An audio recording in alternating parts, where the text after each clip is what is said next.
గారు తెలంగాణ పైకి బాలేదా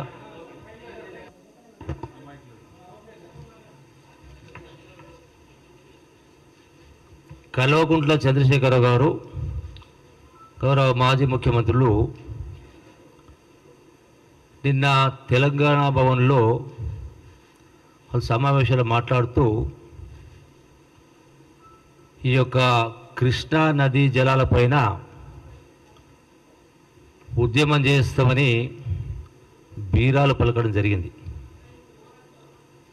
ఎట్లుందంటే గిల్టీ విల్ ఆల్వేస్ ఫియర్, తప్పు చేసినోడు ఎప్పుడైనా భయపడతాడు. ఉల్టా చోర్ కోత్వాల్కు డాట్ అనే పద్ధతిలో ఉంది. 10 సంవత్సరాల అధికారంలో ఉండి అసలు తెలంగాణ రాష్ట్రం తెచ్చుకున్నదే మొదటి అంశమే నీళ్లు, నిధులు, నియామకాలు. గొప్ప గొప్ప మాటలు మాట్లాడారు 10 సంవత్సరాలు. ఈరోజు ఉద్యమం చేస్తూ ఉంటారు. ఎందుకోసం? ఈ 10 ఏళ్ళు ఏం చేసిండ్రు? ఎందుకు ఈ పరిస్థితి వచ్చింది? ఇలా కేసీఆర్ ముఖ్యమంత్రి గారు ఇరిగేషన్ శాఖ మంత్రిగా గడిచిన 5 సంవత్సరాలు, అంతకుముందు ఆయన అల్లుడు గారు హరీష్ రావు గారు ఇరిగేషన్ శాఖ మంత్రులు. అంటే ఇద్దరు కలిసి ఈరోజు పార్లమెంటు ఎన్నికలు దగ్గరకు వచ్చినాయి కాబట్టి ఈ ఎన్నికల సందర్భంలో ఇప్పటికే బీఆర్ఎస్ నాయకులు కాంగ్రెస్ పార్టీలో చేరడానికి వరుస కట్టారు. వచ్చే పార్లమెంట్ ఎన్నికల్లో పరువు నిలుపుకునే ప్రయత్నం చేస్తారు. కనీసం ఒక 4-5 సీట్లను సాధించుకోవాలనే పద్ధతిలో. అంటే దీనికోసం ప్రజల్ని మరొకసారి మభ్యపెట్టే కార్యక్రమం చేస్తూ ఉన్నారు. గతంలో ఎట్లయితే 2014 ఎన్నికల ముందు ఎన్నైతే హామీలు ఇచ్చి ఇవన్నీ మనం వల్ల వేయాల్సిన అవసరం మీకు తెలుసు, మాకు తెలుసు, యావత్ రాష్ట్ర ప్రజలకు తెలుసు. ఏమేం చెప్పిన ప్రజలకు ఏమేం చేసిన కింద ఇది మళ్ళీ కొత్త నాటకానికి తెర తీయడం జరిగింది. రోజున రీఆర్గనైజేషన్ యాక్ట్ ఏం మాట్లాడారు కేసీఆర్ గారు? చాలా సందర్భాల్లో ప్రతి రీఆర్గనైజేషన్ యాక్ట్లో ప్రతి అక్షరం కూడా నాకు తెలిసే పెట్టిండ్రు, నేనే డిక్టేట్ చేసిన పద్ధతిలో మాట్లాడింది. అవునా కాదా? మరి అందులో స్పష్టంగా ఆ రీఆర్గనైజేషన్ యాక్ట్లో బచావత్ ట్రిబ్యునల్ అవార్డు ప్రకారం అని రాయడం జరిగింది. బచావత్ ట్రిబ్యునల్ సమైక్య రాష్ట్రానికి సంబంధించి ఆనాడు నుండి 811 టీఎంసీలు కేటాయింపు జరిగింది.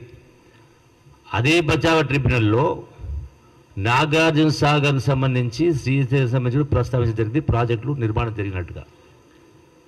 సో దానికి అనుగుణంగా కృష్ణా రివర్ బోర్డు ఏదైతే ఏర్పాటు చేయడిందో KRMP management board, Krishna river management board ఏర్పాటు చేయడం జరిగిందో దానికి సర్వాధికారాలు కట్టబెడుతూ నిర్ణయం తీసుకోవడం జరిగింది. అంటే వీళ్ళు 2014 రాష్ట్రం ఏర్పడిన తర్వాత 2015లోనే కేంద్ర ప్రభుత్వానికి వాళ్ళు ఆ చట్టంలో దాన్ని మార్చమని చెప్పడం జరిగింది. తర్వాత కోర్టులో కూడా కేసు వేయడం జరిగింది. ఎప్పుడైతే ఈ కృష్ణా రివర్ బోర్డు ట్రిబ్యునల్ ఏదైతే తీర్మానిస్తూ ఈ ప్రాజెక్టులు చట్టం ప్రకారం అంటే రీఆర్గనైజ్ చట్టం ప్రకారం కేఆర్ఎంబి పరిధిలోకి వస్తున్నట్టుగా మేనేజ్మెంట్ కూడా ఇవి టేక్ ఓవర్ చేసే పద్ధతిలో అంటే వాళ్ళ కంట్రోల్ ఉండే పద్ధతిలో నిర్ణయం తీసుకోవడం జరిగింది. కోర్టులో వీళ్ళు కేసు వేసిన తర్వాత మళ్ళీ దాన్ని వాపసు తీసుకున్నారు. ఏమని వాపసు తీసుకున్నారు? ఎందుకు తీసుకోవాల్సి వచ్చింది అంటే ఈ కేఆర్ఎంబి అపెక్స్ బాడీ మీటింగ్ జరిగిన సందర్భంలో మీరు వేసినటువంటి సుప్రీంకోర్టులో వేసిన కేసు రిటర్న్ తీసుకుంటేనే మేము దీనిపైన ఏమని అంటే రిటర్న్ తీసుకునే సందర్భంలో మేము చట్టం ప్రకారము క్లాస్ 3 ప్రకారము ఆ యొక్క కేంద్ర ప్రభుత్వంలో అధీనంలో ఉన్నటువంటి లా బోర్డుకు రిఫర్ చేసి దీన్ని పరిధిని తీసుకోవద్దా అనేటువంటి సలహాకు పంపుతాం. దాని తర్వాత వచ్చిన దాని ప్రకారం మేము నిర్ణయం తీసుకుంటామని చెప్పని చెప్తే వీళ్ళు కేసును వాపసు తీసుకున్నారు. అసలు వాస్తవంగా అడగాల్సింది ఏంది? ఎప్పుడైతే ఒకటి కాదు 2 కాదు, వాస్తవంగా కృష్ణా నది పరివాహక ప్రాంతంలో 68.5% తెలంగాణ ప్రాంతంలో ఉంది, 32 ఏపీ రాష్ట్రంలో ఉంది. అంతర్జాతీయ చట్టాల ప్రకారం కూడా ఆ యొక్క క్యాచ్మెంట్ ఏదైతుందో ఆ ప్రపోర్షన్లో నీటి వాటాలు ఉండాలి, నీటి హక్కులు కల్పించాలని అంతర్జాతీయ చట్టం కూడా ఉంది. ఇవేవి పట్టించుకోకుండా కేసు వాపసు తీసుకున్నారు. అంటే ఈ మాత్రం అవగాహన లేదా? మీరు ఏమడగాల? కేంద్ర ప్రభుత్వం ఒక గజెట్ కూడా రిలీజ్ చేయడం జరిగింది. గజెట్ కూడా రిలీజ్ చేసి ఆ గజెట్ ప్రకారం చూస్తే కూడా అందులో స్పష్టంగా పాలమూరు రంగారెడ్డి కానీ ఎస్ఎల్బిసి ప్రస్తావన లేదు గజెట్లో. కానీ రాయలసీమ ప్రాంతానికి సంబంధించి ఆంధ్ర ప్రాంతానికి సంబంధించినటువంటి అన్ని ప్రాజెక్టుల పేర్లు కూడా అందులో ప్రస్తావించడం జరిగింది. కనీసం అప్పుడు కూడా వీళ్ళు మేల్కోలే, అడగాలి కదా.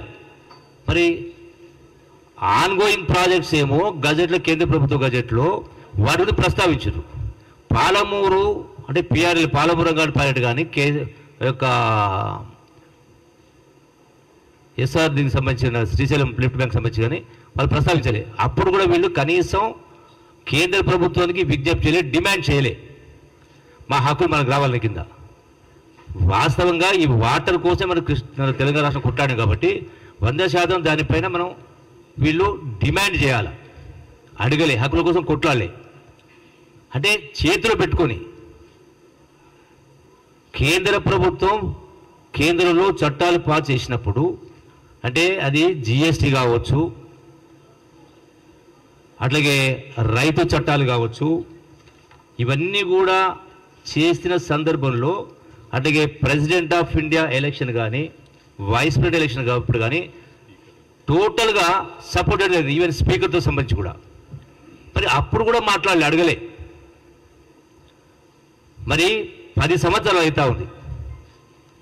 ఎప్పుడైతే పోతిరెడ్డిపాడు రాయలసీమ ప్రాజెక్టులకు సంబంధించి అవి ఆన్గోయింగ్ ప్రాజెక్టులుగా గజెట్ ఇష్యూ చేసిన తర్వాత కూడా మనది కూడా పాలమూరు రంగారెడ్డి ప్రాజెక్టు కాంగ్రెస్ ప్రభుత్వ హయాంలో ఒక జీవో ఇవ్వడం జరిగింది.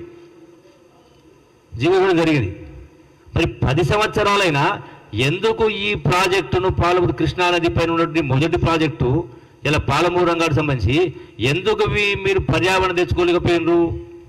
గొప్ప మాటలు చెప్పిండ్రు కదా. ఎన్ని సంవత్సరాలు పడుతుంది? అంతా కూడా ఆన్లైనే కదా.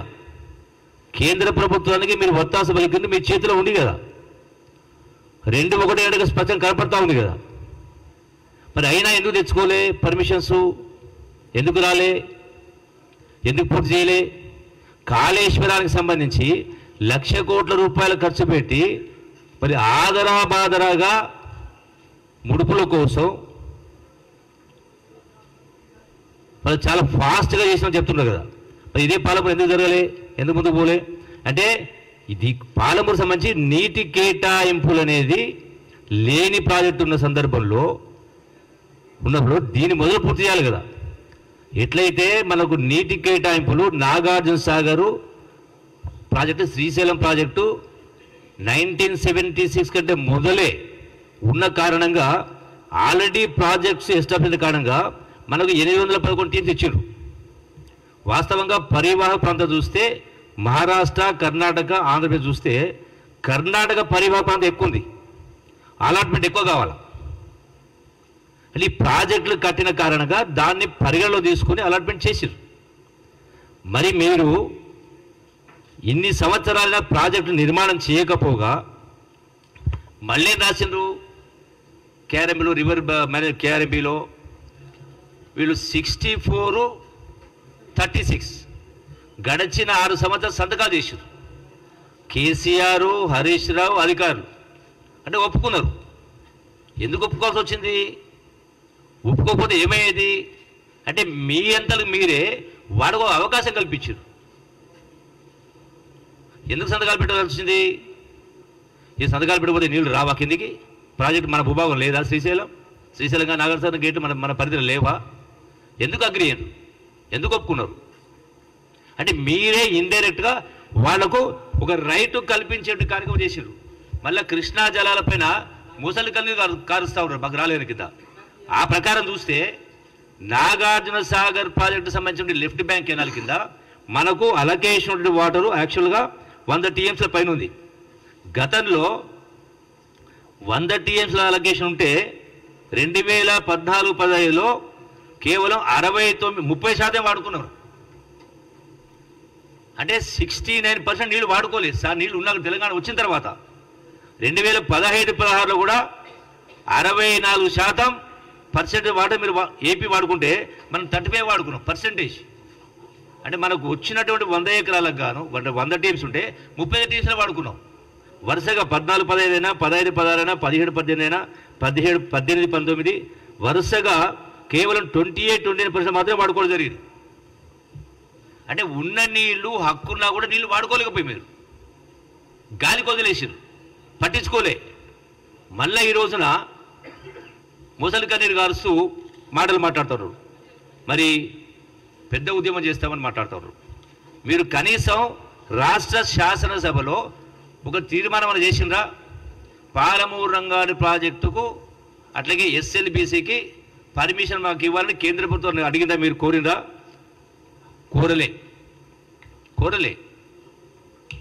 కోరలేదు, తీర్మానం చేయలేదు, కేంద్రం అడగలేదు, ఉద్యమం చేయలే. మనకు ఉన్నటువంటి మార్గాలు ఇవే కదా. ఉన్న ఒక కోర్టు కేసును కూడా వాళ్ళు లా బోర్డుకు రాసి వాళ్ళు సలహా తీసుకుంటారు. మీరు విత్డ్రా చేసుకుంటే మీరు సలహా తీసుకుంటారు. అంటే మీరు సలహా తీసుకుంటారని కేంద్ర ప్రభుత్వం చెప్తే మీరు కోర్టుకెళ్ళి కేసు విత్డ్రా చేసుకుంటారా? మీకు హామీ ఇస్తున్నా మీరు విత్డ్రా చేసుకుంటే మీ చట్టం యొక్క కృష్ణా జలాల ఏ నిష్పత్తి ఉండాలో నిష్పత్తి ప్రకారం మీకు నీళ్లు ఇస్తామని హామీ ఇస్తేనే విత్డ్రా చేసుకోవాలా. ఇది స్పష్టంగా ఇవన్నీ కూడా రాసి ఉండడం జరిగింది. అయినా కూడా ఏ ఒక్కటి కూడా మీరు పట్టించుకోకుండా ఈ రోజున మళ్ళీ ముసలి కన్నీరు గారుస్తూ మాట్లాడుతూ ఉన్నారు. అదే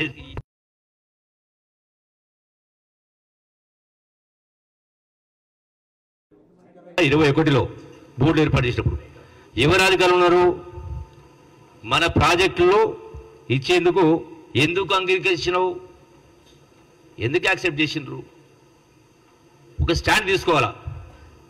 ఏం మాట్లాడి కేసీఆర్ ఈ రాష్ట్ర పునర్విభజన చట్టం అన్నీ నాకు కనుసన్నలో జరిగినాయి, ప్రతి అక్షరం నాకు తెలుసు అన్నావు. మరి ఉంటే ఈ ప్రకారం ఎందుకు వచ్చింది? మీ 10 సంవత్సరాలు ఎందుకు మాట్లాడలే? పెద్ద మేము పోరాట యోధులం వీరులను మాట్లాడారు కదా, మరి ఎందుకు మీరు ఒప్పుకున్నారు? ఎందుకు దీనిపైన నోరు మెదపలేదు? ఎందుకు దీనిపైన కొట్లాడలేదు? మరి అట్లాగే ఈ కృష్ణా గోదావరి బోర్డులు వెతినాయో వాటి నిర్వహణ కోసం 200 కోట్ల రూపాయలు బడ్జెట్ కేటాయించారు కదా. మీరు ఎట్లా కేటాయిస్తారు? మన నీటి హక్కు నీటి వాటర్ రానప్పుడు ఎందుకు కేటాయించారు? ఎవరు కేటాయించబడరు? అంటే ఇండైరెక్ట్లీ యూఆర్ సపోర్టింగ్ ఏపీ. గత మాటల గురించి తెలుస్తూ ఉంది కదా. నగరి పోయినప్పుడు ఆమె ఎవరు ఎమ్మెల్యే రోజా ఇంటికాడ ఫోన్ చేసిన తర్వాత ఏం మాట్లాడినరు? రాయలసీమను రతనాలసీమ చేస్తామని. అరే పోతిరెడ్డి పాడుకు పుక్కగొట్టి పెద్దగా చేసి ఇన్ని తీసుకుపోయిన సందర్భం తర్వాత ఆ తర్వాత కూడా వాళ్ళకి పోతిరెడ్డి పాడులో కూడా యాక్చువల్గా వాళ్ళకున్న అలాట్మెంట్ కేవలం 35 TMS. అంటే మద్రాసు కావచ్చు పోతిరెడ్డిపాడుకు సంబంధించి కానీ వాళ్ళు తీసుకుపోయింది ఎంత? గడచినటువంటి కేసీఆర్ పరిపాలనలో 10 సంవత్సరాల్లో 100 టీఎంసీ తీసుకుపోయారు. అలొకేషన్ 34 ఉంటే 100 టీఎంసీ తీసుకుపోయారు. మనకు నాగార్జున సాగరు లెఫ్ట్ కెనాల్లో మనకు రైట్ఫుల్గా ఉన్నటువంటి 100 టీఎంసీ పైన అలొకేషన్ ఉంటే గత ప్రభుత్వం కూడా 100 ఉంటే 160 టీఎంసీ మనం వాడుకోవడం జరిగింది. వరుసగా 3 సంవత్సరాలు 120, 130, 140, 160 టీఎంసీ వరకు కూడా మనం అది నీళ్ళు వాడుకోవడం జరిగింది. కానీ కేసీఆర్ 30% వాడలే, అంటే ఉన్న నీళ్ళనే వాడేటువంటి కార్యక్రమం చేయకపోగా అంటే ప్రజల్ని ఏ రకంగా మోసం చేయాలంటే ఆలోచనతో మాట్లాడుతున్నాడు. అసలు ఇది మొత్తానికి కారణం ఎవరన్నట్టు? బీఆర్ఎస్ పార్టీ కాదా? కేసీఆర్ కాదా? తెలంగాణకు 551 టీఎంసీలు, ఏపీకి 200 టీఎంసీలు రావాల్సి ఉండే మనకు అసలు లెక్క ప్రకారం. ఈ రోజు దాకా నోరు మూసుకొని కోర్టుకెళ్ళి కేసులు వాపసు తీసుకొని ఉన్ననీటిని మాట్లాడకుండా, దానిపైన ఒత్తిడి చేయకుండా, కేంద్ర ప్రభుత్వ చట్టాలకు మీరు సలహా వాళ్ళ యొక్క సపోర్ట్ చేస్తూ ఎక్కడ కూడా అంటే మాటలు మాత్రం కోర్టులు దాడిని సహకరించారు. అట్లనే రాయలసీమ లిఫ్టు కట్టడానికి సహకరించింది ఎవరు? ఇలా మాట్లాడిన దానిలో ఉంది, వీడియో రికార్డు ఉన్నాయి. జగన్మోహన్ రెడ్డి గారు యువకుడు, పట్టుదల వ్యక్తి, ఇద్దరం కలిసి 2 రాష్ట్రాలను సస్యశ్యామలం చేస్తాం, గోదావరి జలాన్ని తీసుకొచ్చి కృష్ణానదిలో పడేసి ఇద్దరం వాడుకుంటారు మాట్లాడారు. మరి అప్పటిదాకా ఈ కృష్ణానది నీళ్లను మరి రాయలసీమకు తీసుకుంటే ఎందుకు మరి మీరు కళ్ళు మూసుకొని కూర్చున్నారు? ఎందుకు పోరాటం చేయలే? రెండవది శ్రీశైలమైన నాగార్జున సాగరైనా ఈ 2 ప్రాజెక్టుల భూభాగం సగం తెలంగాణ ఉంది, సగం ఏపీలో ఉంది. అది శ్రీశైలమైన సాగరైనా సగం గేట్లు తెలంగాణలో, సగం గేట్లు ఏపీలో ఉన్నాయి. మీరు కోర్టు కేసు విత్డ్రా చేసుకోకుండా మీరు పట్టుదల ఉంటే మీరు 64, 36కు మీరు ఒప్పుకొని సంతకాలు పెట్టకుండా ఉంటే ఒత్తిడి పెరిగేది, ఒత్తిడి పెంచాలి కదా. అంటే మీ చేతిలో ఉన్నదాన్ని మీరు వాడుకోకుండా వదిలేసి రాయలసీమ లిఫ్ట్కు సహకరించినటువంటిది కేసీఆర్. జగన్తో చర్చలు జరిపి అదేది ప్రగతి భవనం, బానిస భవనం అంటే ఇవన్నీ కార్యక్రమం చేసి ఈ రోజున రోజుకు 8 టీఎంసీల నీళ్లు పోతిరెడ్డిపాడుకు సంబంధించి అంటే 50 మీటర్లు శ్రీశైలం డెడ్ స్టోరేజ్ నుంచి కేవలం 50 మీటర్లు ఎత్తి పోతిరెడ్డిపాడులో పోసి 8 టీఎంసీ తీసుకుపోయినప్పుడు మరి రాష్ట్రం వచ్చిన తొలినాళ్ళలోనే 14 సంవత్సరంలోనే ఇక కాళేశ్వరం కంటే మొదలు జూరాల నుంచి ఇవే 6 టీఎంసీలు 8 టీఎంసీలో పంపులు పెట్టి మళ్ళీ లిఫ్ట్ చేసుకొని 100, 150, 180 టీఎం రిజర్వ్ చేసుకుంటే, స్టోర్ చేసుకుంటే ఇలా గతి పట్టేది కాదు కదా. ఎందుకు చేయలేదు మరి ఆ పని? కాబట్టి ఆ మాత్రం సోయి లేదా? రాయలసీమ రోజుకు 6 టీఎంసీ 8 టీఎం తీసుకునే పరిస్థితి వచ్చినప్పుడు ఆల్రెడీ వాళ్ళు పంపులు పెట్టే ఆల్రెడీ అడ్వాన్స్ స్టేజ్లో ఉంది. మరి మనకెందుకు? మన ధనిక రాష్ట్రం విడిపోయిన తర్వాత మనకంటే ఆదాయం తక్కువ ఆంధ్ర. మరి ధనిక రాష్ట్రం మనమేమో పాలమూరు రంగారెడ్డికి 2 టీఎంసీ లిఫ్ట్ చేస్తాం, 20 లక్షల ఎకరాలు. వాళ్ళేమో అంటే క్యాచ్మెంట్ ఏరియా లేకుండా, వాటర్ అలొకేషన్ లేకుండా వాళ్ళు రోజు 8 టీఎంసీ లిఫ్ట్ చేస్తారు. వాళ్ళు శ్రీశైలం 30 రోజుల మొత్తం కాలేకపోతుంది. మనం అదే కనుక జూరాల్సి లిఫ్ట్ చేసుకుని ఉంటే ఈ పరిస్థితి వచ్చేది కాదు కదా. అంటే ఇవన్నిటికి కారణం కేసీఆర్ కాదా? 1 కాదు 2 కాదు. ఈ రోజున అంటే గ్రావిటీ ద్వారా తెలంగాణకు వచ్చేటువంటి కృష్ణా జలం కూడా ఏపీకి తీసుకుపోతూ ఉంటే బీఆర్ఎస్ వాళ్ళు సహకరించే కార్యక్రమం చేయడం జరిగింది. అంటే కుట్రలో భాగంగానే ఇవన్నీ కూడా జరిగినాయి. రాయలసీమ ఎత్తిపోతల పనుల కోసం ఏపీ ప్రభుత్వం పిలిచిన టెండర్లకు 2025 ఆగస్టు 10తో గడువు ముగిస్తే అంతకంటే 5 రోజుల ముందే ఆగస్టు 5న కేంద్ర ప్రభుత్వం అపెక్స్ కౌన్సిల్ సమావేశం ఏర్పాటు చేసింది. యాక్చువల్గా starting first apex council meeting పిలిచిందే మన యొక్క కోర్టు కేసు వేసిన సందర్భంలో అప్పుడు పిలవడం జరిగింది. దానికోసం ప్రతి పిలవడం జరిగింది. అయినా కూడా వీళ్ళు సరెండర్ అయ్యి రాజకీయాల కోసం కేంద్ర ప్రభుత్వ అడుగులకు మడుగులు ఒత్తి సరెండర్ అయ్యే కార్యక్రమం చేసి ఈ రోజున మళ్ళీ ఉల్టా చోరు కోత్వాలు దాటినట్టుగా మేము ఉద్యమం చేస్తున్నామంటారు. చేయాల్సినప్పుడు చేయలే, నిలదీయాల్సినప్పుడు నిలదీయలే. కనీసం అడగాలి కదా, ఎందుకు గజెట్లో రాయలసీమ ఇవన్నీ పెట్టిండ్రు, ప్రతి ప్రాజెక్టు పోతున్నట్టు పడుతుంది అన్ని ప్రాజెక్టులు పెట్టిండ్రు గజెట్లో, మనవి లేవు ఎక్సెప్ట్ కలవకుర్తి తప్ప.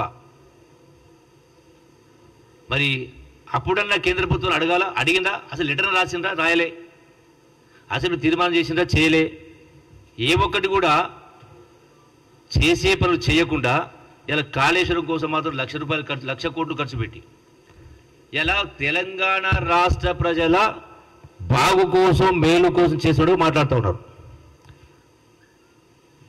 మరి అదే నిజమైతే, నిజంగా ఆ తపన చింతన ఉంటే, ఆ నిజాయితీ ఉంటే 1,80,000 కోట్ల రూపాయలు ఇరిగేషన్ టెండర్స్ ఇలా హరీష్ రావు అయినా కేసీఆర్ సమానం చెప్పాలా. 1,80,000 టెండర్లు పిలిస్తే సుమారుగా 100 టెండర్లు, ఏ ఒక్క టెండర్లో కూడా 1% 2% లెసుకు రాలే.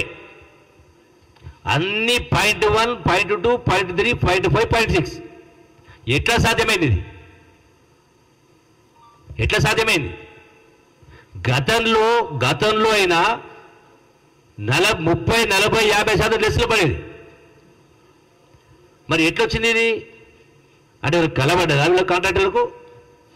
మీరు కదా చేసింది, నా మీద ద్వారా ఇచ్చింది, ఇది నీకు ఇది నీకు కదని బాటర్ సిస్టమ్ మాదిరిగా క్విట్ కో ప్రకారం ఇది 1,000 కోట్ల రూపాయలు ప్రజాధనాన్ని దుర్వినియోగం చేసి నీటి హక్కులను వదులుకొని చేసే పని చేయకుండా ఈ రోజున ఎలక్షన్లు వచ్చినాయి కాబట్టి తప్పుడు ప్రచారం చేస్తూ మళ్ళా బుకాయించే మాటలు మాట్లాడుతున్నారు. మామాలు ఇద్దరు కూడా స్పష్టంగా రేపు అసెంబ్లీ ఉంది కదా, రేపటి నుంచే కదా మా గౌరవ ముఖ్యమంత్రి గారు చెప్పిండు కదా, ఎక్కడైనా మేము అంటే ఇలా కాంగ్రెస్ ప్రభుత్వము గౌరవ ముఖ్యమంత్రి రేవంత్ రెడ్డి గారి నాయకత్వాన మేమేదో ఆ ప్రాజెక్టుల పైన పెద్దను అప్పగించడం మాట్లాడుతున్నాం. చూపిస్తారా? ఎక్కడ చూపిస్తారా? మీరు సంవత్సరాలు నిద్రపోతే పట్టించుకోకపోయినా ఇలా మా ప్రభుత్వము మర్నాడు 2వ నాడే కేంద్ర ప్రభుత్వానికి పంపడం జరిగింది, ఒత్తిడి చేయడం జరిగింది. మరి మీరు రాసిన దానిలో కూడా మినిట్స్ ఉన్నాయి, రేపు అసెంబ్లీలో మొత్తం కాగితాలతో సహా చూపిస్తాం. మీరు రాసిన దానిలో కేసీఆర్ ఉన్నప్పుడే అదే కేఆర్ఎఫ్ ఎంపీకి సంబంధించి అపెక్స్ బాడీకి సంబంధించి మినిట్స్ ఉంది స్పష్టంగా ఒప్పుకున్నట్టుగా చాలా విషయాలు ఎవిడెన్స్ ఉంది. నేను ఉట్టిగా మాట్లాడలే. అంటే ఇంత బుకాయించి మాట్లాడితే అంటే ప్రజలను తికమక చేసి రాజకీయ లబ్ధి చేయడం కోసం తప్పుడు కూతలు కూస్తూ ఉన్నారు. దమ్ము ధైర్యం ఉంటే మరి ఓపెన్గా వైట్ పేపర్ రిలీజ్ చేస్తారు. మరి ఏం శిక్ష చేసుకుంటారు? ఏం శిక్ష పడాలి మీకు? ఇప్పటికే ప్రజలు మీకు శిక్ష విధించారు, అయినా మీకు బుద్ధి రాలే, ఇంకా బుకాయించేటువంటి మాటలు మాట్లాడుతూ ఉన్నారు. ఇవన్నీ కూడా కేసీఆర్కు తెలిసే ఇవన్నీ కూడా జరుగుతూ ఉన్నాయి. పునర్విభజన చట్టంలోని సెక్షన్ 84, 85, 86, 87, 88, 89 వరకు కేంద్ర ప్రభుత్వానికి సరెండర్ చేయడానికి గత ప్రభుత్వం నిర్ణయం తీసుకున్నది. కృష్ణా గోదావరి నదులపై ఉన్న ప్రాజెక్టుల వ్యవహారం అంతా గత ప్రభుత్వమే కేంద్రానికి అప్పచెప్పింది. ఎప్పుడైతే ఆ చట్టంలో ఆ నిబంధన ఉన్నప్పుడు డే 1 నుంచే ఫైట్ చేయాలా, లీగల్గా ఫైట్ చేయాలా, పొలిటికల్గా ఫైట్ చేయాలా. గాలికి వదిలేసింది కదా 10 సంవత్సరాల, 10 సంవత్సరాలు తక్కువ సమయమా? 100% ఇవన్నీ కూడా కేసీఆర్ రాజకీయ లబ్ధి కోసం చేసే కాంగ్రెస్ ప్రభుత్వం 100% కట్టుబడి ఉంది. ప్రాజెక్టులు అప్పచెప్పే సమస్యనే లేదు, ఫైట్ చేస్తాం. అన్ని రకాల మీ లెక్క తోడు దొంగలాగా వ్యవహరించే కార్యక్రమం చేయం.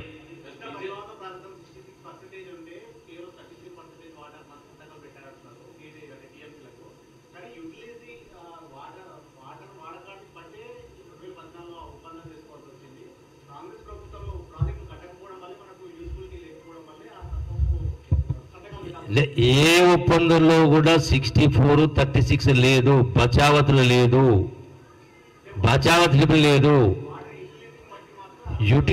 యూటిలిటీ అనేది రాష్ట్రం ఏర్పడిన తర్వాత, రాష్ట్రం కొత్త రాష్ట్రం ఏర్పడిన తర్వాత కృష్ణానదీ జల వాటాలో 4 రాష్ట్రాలకు మళ్ళీ పునర్విభజన పంపకం చేసుకోవాలా. డెఫినెట్గా అంతర్జాతీయ సూత్రాల ప్రకారం కూడా ఏదైతే ఈ యొక్క పరివాహక ప్రాంతం ఉంటుందో ఆ ప్రపోర్షనల్ డివిజన్ ఉంది. సో దాన్ని భిన్నంగా ఎట్లా ఒప్పుకుంటాం? మీరు ఎందుకు సార్ అసలు గడిచిన 5 సంవత్సరాల నుంచి మీరు సంతకాలు ఎందుకు పెట్టినరు 64-36కు? That will not create a రైటా? అది హక్కు ఏర్పడదు వాళ్ళకు. ఎందుకు చేయకపోతే ఏమవుతుంది? చెయ్యకపోతే ఏమవుతుండే అంటే శ్రీశైలం గేట్లు, నాగసారి గేట్లు మూసుకుపోతుండేనా? తెరవకుండా ఉంటుండేవా? ఆంధ్ర రాష్ట్రంకి వెళ్ళి ఆంధ్ర పోలీసు వచ్చి నాగార్జునసాగర్ కబ్జా చేసినప్పుడు మన రాష్ట్రం లేదా? మన యంత్రాంగం లేదా? మన పరిధిలో ఉన్నట్టు శ్రీశైలం గేట్లు ఉన్నాయి, నాగసాగర్ గేట్లు ఉన్నాయి. మీరు సంతకాలు చేయకపోయినా మన వాటర్ ఆ ఒత్తిడి పెరిగేది, మన వాటర్ మాకు వచ్చేది, తీసుకునే హక్కు మనకు ఉంది.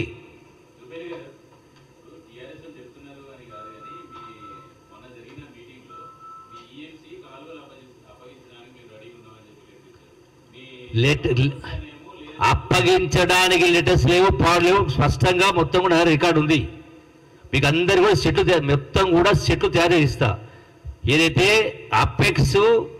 అపెక్స్ ట్రిబ్యునల్, అపెక్స్ కోర్టులో జరిగినటువంటి చర్చలు కావచ్చు, మినిట్స్, అట్లాగే కేఆర్ఎంబిలో ఉన్నటువంటి మినిట్స్, మన రాష్ట్ర ప్రభుత్వ అధికారులు రాసినటువంటిది ఎవరి సంతకం మొత్తం ఇస్తాం.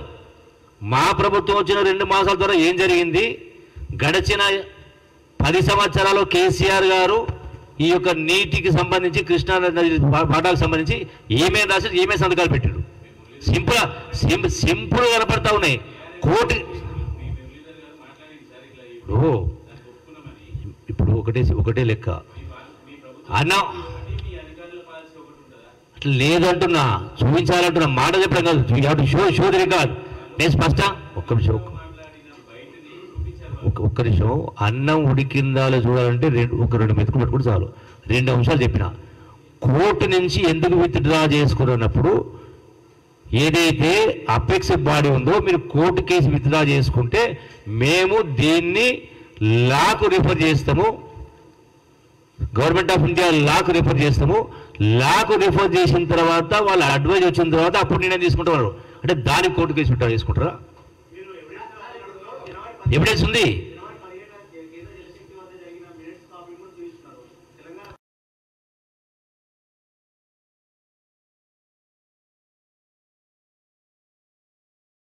ప్రింట్ చేసి సెట్లు చేసి తయారు ఇస్తా. మొత్తం నేను టోటల్గా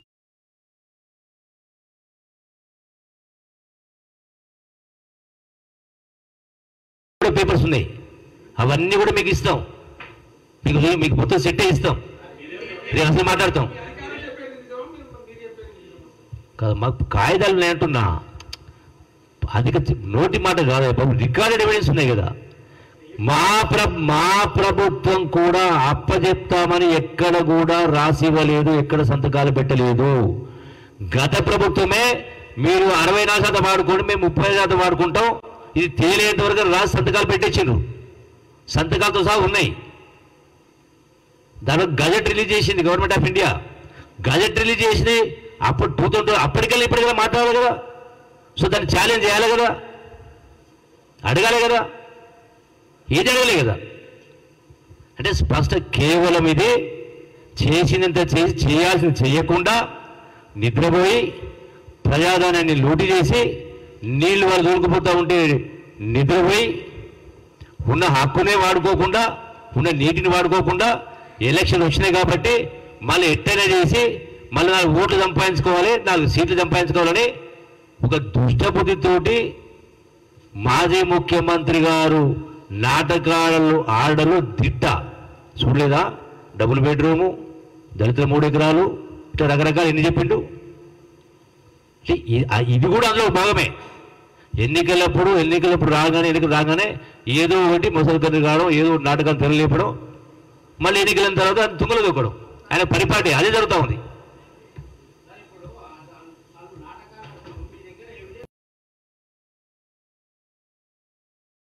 ఎవిడెన్స్ ఉంది అంటున్నా మీకు. 1 అవరే ఇక్కడి నుంచి ఏం పోను, 1 అవర్ పిలుస్తా.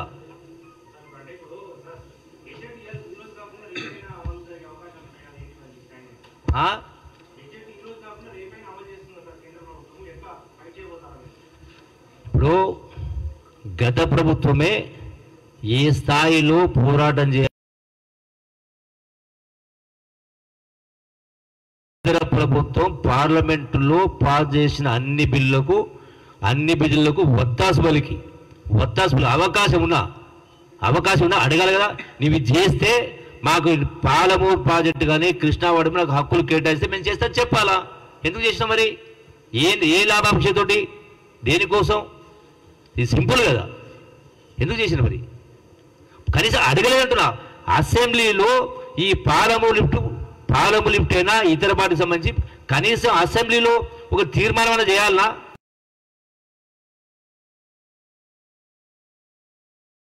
ఉంది తెలంగాణ రాష్ట్రం తెచ్చుకునేదే సాగునీటి కోసం, నీళ్ళ కోసం. ఇది మాకు తెలంగాణ ఇచ్చి కూడా మీరు వీటిపైన మాకు ప్రపోర్షనట్గా నిష్పత్తి ప్రకారం ఈ యొక్క పరివాహక ప్రాంత ప్రకారం మా వాటా ఇంత వస్తుంది, 70% దాకా వస్తుంది, వాళ్ళకి 30 వస్తుంది. ఆ ప్రకారం చేస్తే తప్ప మేము దేనికి సహకరించాలని చెప్పాలి కదా. చెప్పిండ్రా? అడిగినరా? ఏది లేదు. మళ్ళీ బుకాజ మాట మాడుతున్నారు. It's a fact. ఇవన్నీ మీకు కాయిదాలు ఇస్తాం.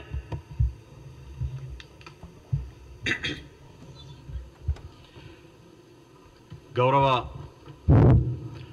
మంత్రివర్యులు జూపల్లి కృష్ణారావు గారు ప్రస్తావించినటువంటి అన్ని విషయాలతో ఏకీభవిస్తూ నీళ్లు, నిధులు, నియామకాల కోసం మనం పోరాటం చేసి ప్రాణత్యాగాలకు సైతం లెక్క చేయకుండా సాధించుకున్నటువంటి తెలంగాణ రాష్ట్రంలో అధికారంలో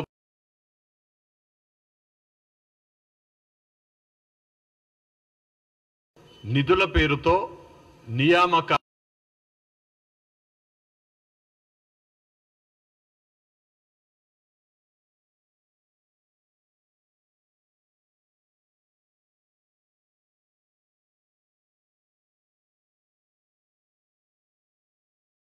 గజ దొంగలు కేసీఆర్ కొడుకు కేటీఆర్, కేసీఆర్ అల్లుడు హరీష్ రావు, కేసీఆర్ కూతురు కవితమ్మ, కేసీఆర్ కుటుంబం మొత్తం.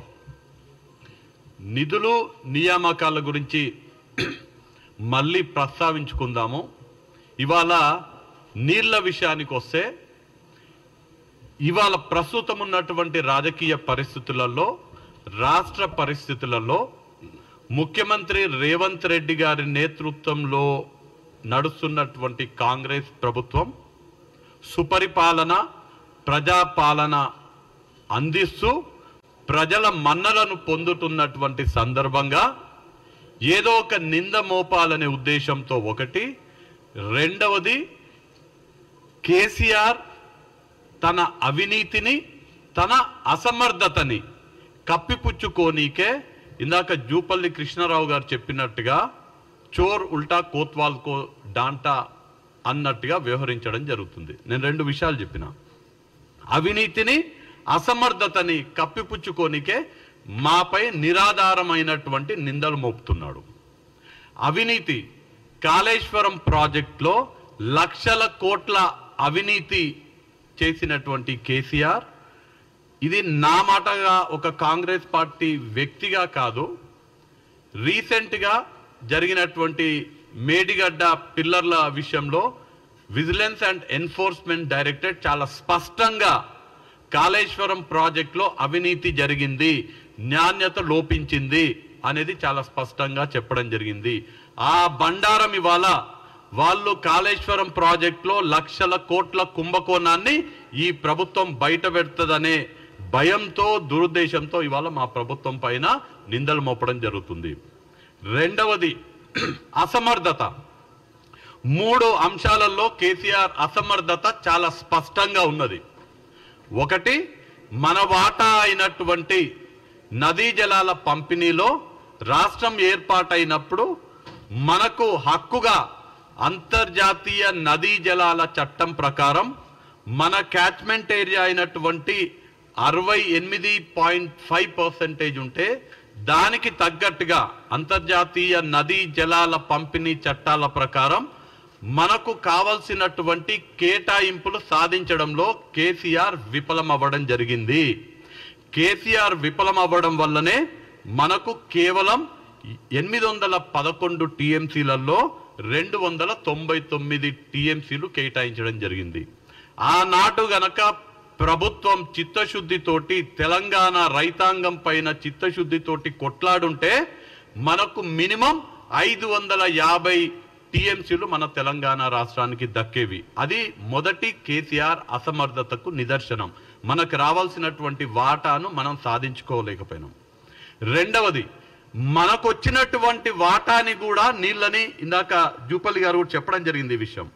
మనకు వచ్చినటువంటి వాటా ఏదైతే 299 టీఎంసీలు ఉన్నాయో దాన్ని కూడా ఏ ఒక్క సంవత్సరంలో కూడా 10 సంవత్సరాలు కేసీఆర్ ముఖ్యమంత్రిగా ఉంటే ఏ ఒక్క సంవత్సరం కూడా మనకు కేటాయించబడ్డటువంటి 299 టీఎంసీల నీటిని వాడుకోలేకపోయినటువంటి అసమర్థ ముఖ్యమంత్రి కేసీఆర్, అసమర్థ ప్రభుత్వం బీఆర్ఎస్ ప్రభుత్వం. గణాంకాల్లోకి వెళ్తే కాంగ్రెస్ అధికారంలో ఉన్నప్పుడు ఏ ఉమ్మడి రాష్ట్రంలో ఏ కాంగ్రెస్ ప్రభుత్వాన్ని అయితే కేసీఆర్ కూడా విమర్శించినారో 2009 నుంచి 2014 వరకే తీసుకుంటే యావరేజ్గా ప్రతి సంవత్సరం మనం వాడుకున్నటువంటి తెలంగాణ ప్రాంతంలో మనం వాడుకున్నటువంటి కేటాయింపులు 261 టీఎంసీ యావరేజ్గా 2009 నుంచి 2014 సంవత్సరం వరకు యావరేజ్. ఈ రికార్డ్స్ అన్ని కూడా కేఆర్ఎంబి ఇచ్చినటువంటి డేటా ప్రకారం చెప్తున్నా నేను. 261 టీఎంసీ వాడుకున్నాం ఉమ్మడి ఆంధ్ర రాష్ట్రంలో. తెలంగాణ ఏర్పడిన తర్వాత నీళ్ల పేరుతో మన హక్కు నీళ్లు మనం సాధించుకోవాలనే ఉద్దేశంతో తెలంగాణ రాష్ట్రం ఏర్పడిన తర్వాత కేసీఆర్ నాయకత్వంలో ప్రభుత్వం ఏర్పాటైన తర్వాత 2014 నుంచి 2023 మన్నటి వరకు యావరేజ్గా ప్రతి సంవత్సరం తెలంగాణ రాష్ట్రం వాడుకున్నటువంటి వాటా కేవలం 212 టీఎంసీలు మాత్రమే. అంటే మన కేటాయింపేమో ఉన్నది 299, కానీ యావరేజ్గా కేసీఆర్ తెలంగాణలో మనం వాడుకోగలిగింది కేవలం 212 టీఎంసీలే. అంటే మొదలు కేటాయింపులు తెచ్చుకోవడంలో ఫెయిల్ అయినరు, రెండవది మనకు కేటాయించిన వాటిని వాడుకోవడంలో కూడా కేసీఆర్ విఫలమవ్వడం జరిగింది. ఎందుకు మనకు కేటాయించినటువంటి నీటిని వాడుకోలేకపోయినాడంటే 30 టీఎంసీలు వాడుకునే సామర్థ్యం ఉన్నటువంటి శ్రీశైలం లెఫ్ట్ బ్యాంక్ కెనాల్ని అటకెక్కించిండు కేసీఆర్. నిధులు కేటాయించలేదు, పనులు చేయలేదు. అలానే 10 టీఎంసీల సామర్థ్యం ఉన్నటువంటి రాజోలిబండ డైవర్షన్ స్కీమ్ ఎక్స్టెన్షన్కి నిధులు కేటాయించలేదు, ఆ పనులు ప్రారంభించలేదు. 10 టీఎంసీల సామర్థ్యం ఉన్నటువంటి పాలమూరు రంగారెడ్డి లిఫ్ట్ ఇరిగేషన్ ప్రాజెక్ట్ని 10 సంవత్సరాలు పండబెట్టిండ్రు. ఉదాహరణకి కల్వకుర్తి శాసనసభ్యులు కసిరెడ్డి నారాయణ రెడ్డి గారు ఉన్నారు. వారు ప్రాతినిధ్యం వహించే కల్వకుర్తిలో Palamuru Rangareddy lift irrigation project నుంచి కేటాయింపులు ఉన్నాయి, నీళ్లు రావాలి, కానీ 1 ఎకరానికి కూడా కల్వకుర్తికి పాలమూరు లిఫ్ట్ ఇరిగేషన్ నుంచి రాలేదు.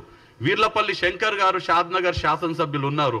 లక్ష్మీదేవిపల్లి రిజర్వాయర్ ద్వారా షాద్నగర్ మొత్తానికి 1,00,000 ఎకరాలకు నీళ్లు అందించాలి పాలమూరు లిఫ్ట్ ఇరిగేషన్ ద్వారా, కానీ ఒక్క ఎకరానికి కూడా షాద్నగర్కి నీళ్లు అందించాలి. అంటే 10 టీఎంసీలు కేటాయించిన పాలమూరు రంగారెడ్డిని పక్కన పెట్టిండ్రు. 20 టీఎంసీల సామర్థ్యం ఉన్నటువంటి భీమా లిఫ్ట్ ఇరిగేషన్ ప్రాజెక్ట్ కూడా నిధులు కేటాయించలేదు, ఆ ప్రాజెక్ట్ని పక్కన పెట్టింది. అంటే నిధులు కేటాయించకపోవడం వల్ల మనం ప్రాజెక్టులు కూడా కట్టుకోలేనటువంటి దౌర్భాగ్యమైనటువంటి అసమర్థ ముఖ్యమంత్రి కేసీఆర్.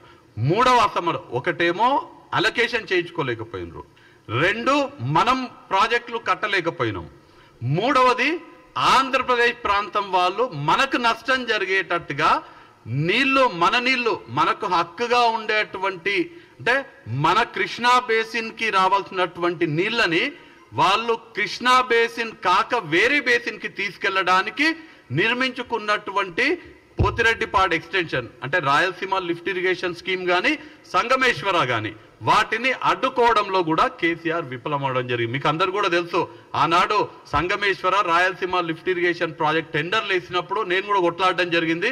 సుప్రీంకోర్టులో కూడా నేను మన పాత్రికేయ మిత్రుడు శ్రవణ్ ద్వారా ఇప్పటికీ ఆ కేసు ఉన్నది. ఎపెక్స్ కౌన్సిల్ మీటింగ్ కేవలం Sangameshwara lift irrigation project Rayalaseema lift irrigation project టెండర్లు సక్రమంగా జరగాలనే ఉద్దేశంతో ఆనాడు జరిగినటువంటి ఎపెక్స్ కమిటీ మీటింగ్కి దొంగ సాకులు చెప్పి దొంగలాగా తప్పించుకున్నటువంటి ముఖ్యమంత్రి కేసీఆర్. అంటే అవినీతి తప్పించుకోనికే, అసమర్థతని తప్పించుకోనికే ఇవాళ ఈ ప్రజాప్రభుత్వం పైన నిందలు వేయడం జరుగుతుంది. మొన్ననే ఎన్నికల్లో, అసెంబ్లీ ఎన్నికల్లో మీ పార్టీకి మీకు తెలంగాణ రాష్ట్ర ప్రజలు ఓటు ద్వారా సరైన బుద్ధి చెప్పిండ్రు. ఇప్పటికీ మీరు బుద్ధి తెచ్చుకోకపోతే రానున్న సమయంలో తెలంగాణ ప్రజలు తిరగబడి మీ తోలు తీస్తారని కేసీఆర్ని, వాళ్ళ కుటుంబ సభ్యులని, ఎవరైతే ఇవాళ ఈ అంశం పైన కాంగ్రెస్ ప్రభుత్వాన్ని, ప్రజాప్రభుత్వాన్ని విమర్శిస్తున్నారో వాళ్ళకి తెలంగాణ రాష్ట్ర ప్రజల తరపున, మరీ ముఖ్యంగా తెలంగాణ రాష్ట్ర రైతాంగం పక్షాన హెచ్చరిస్తున్నాము.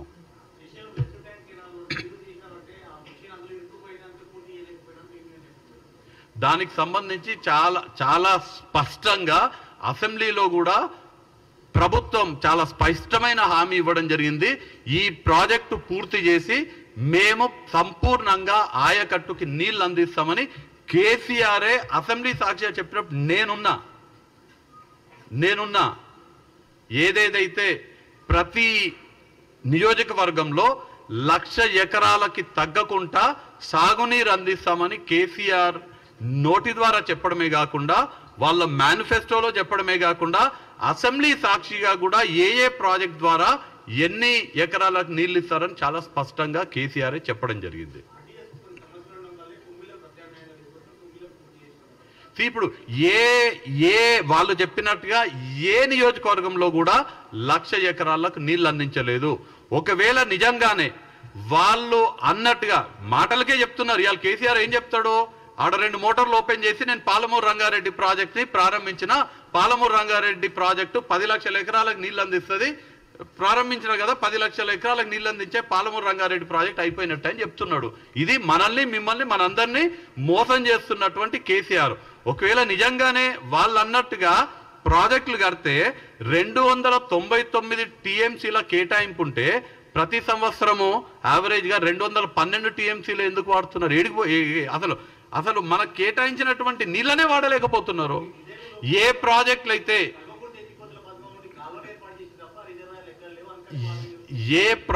అయితే కాంగ్రెస్ ప్రభుత్వం గతంలో కట్టిందో, కల్వకుర్తి కానీ, కోయిల్ సాగర్ కానీ, నెట్టెంపాడు కానీ, భీమా కానీ, ఇవాళ తెలంగాణ రాష్ట్రంలో కృష్ణా బేసిన్ లో నీళ్ళు ఎక్కడన్నా పారుతున్నాయంటే, మడులు పారుతున్నాయంటే, సాగుకు యోగ్యం అవుతున్నాయంటే కేవలం కాంగ్రెస్ ప్రభుత్వం అప్పుడు కట్టినటువంటి ప్రాజెక్టుల ద్వారానే అవుతున్నాయి. ఇంకా మళ్ళీ 2014లో కల్వకుర్తి విషయం కూడా 2014లో టీఆర్ఎస్ ప్రభుత్వం రాక కాంగ్రెస్ ప్రభుత్వం వస్తే ఆ రిజర్వాయర్లు అన్ని పూర్తయ్యేది, కల్వకుర్తి మొత్తం కూడా పూర్తయ్యేది. మేము కట్టినాం, 80% పనులు పూర్తి చేసినాం, 20% పనులు పెండింగ్ లో ఉన్నాయి. ఆ 20% పనులు పెండింగ్ ఉన్న పనులు పూర్తి చేయడానికి 10 సంవత్సరాలు చిత్తశుద్ధి లేక 20% పనులు పూర్తి చేయలేకపోయినారు. మేము ఎంతవరకు అయితే చేసినామో అంతవరకే ఉన్నాయి ఇవాళ ప్రాజెక్టులు, ఇవాళ కూడా అంతవరకే ఉన్నాయి. కేవలం ఇది ఆయన అసమర్థత వల్ల, ఆయన అవినీతి వల్లనే ఇది పరిస్థితి ఇవాళ ఉంది. మళ్ళీ ఇప్పుడు కాంగ్రెస్ ప్రభుత్వం వచ్చింది కదా, చూడండి ఈ ప్రాజెక్టులన్నీ కూడా గత 10 సంవత్సరాలు అసంపూర్తిగా ఉన్నటువంటి కొన్ని నిధులు ఇవ్వలేకపోవడం వల్ల పెండింగ్ లో ఉన్నటువంటి అన్ని కూడా రానున్న సంవత్సరం 2 సంవత్సరాలలో కాంగ్రెస్ ప్రభుత్వం పూర్తి చేస్తుంది. మరీ ముఖ్యంగా మహబూబ్ నగర్ జిల్లాలో జూపల్లి కృష్ణారావు గారి ఆధ్వర్యంలో, తెలంగాణ రాష్ట్ర ముఖ్యమంత్రి రేవంత్ రెడ్డి గారి ఆధ్వర్యంలో 1 సంవత్సరంలో మీరు చూస్తారు తేడా. మొన్నటి వరకు మహబూబ్ నగర్ జిల్లా ఏ విధంగా ఉంది అంటే మొత్తం రాష్ట్రంలో చూస్తారు, కానీ మేము మహబూబ్ నగర్ శాసనసభ్యులు ఉన్నారు కాబట్టి మహబూబ్ నగర్ స్పెసిఫిక్ గా చెప్తున్నా. మహబూబ్ నగర్ జిల్లాలో రానున్న సంవత్సరంలో మేము ఎన్ని ఎకరాలు అదనంగా సాగులోకి తీసుకొస్తామో, ఎంత తెలంగాణ కృష్ణా బేసిన్ లో మనకు అలొకేషన్ అయినటువంటి నీళ్లలో ఎన్ని మేము ఉపయోగించుకుంటామో మీరే చూడండి. మళ్ళీ సంవత్సరం తర్వాత మాట్లాడదాం ఆ విషయం పైన. Thank you.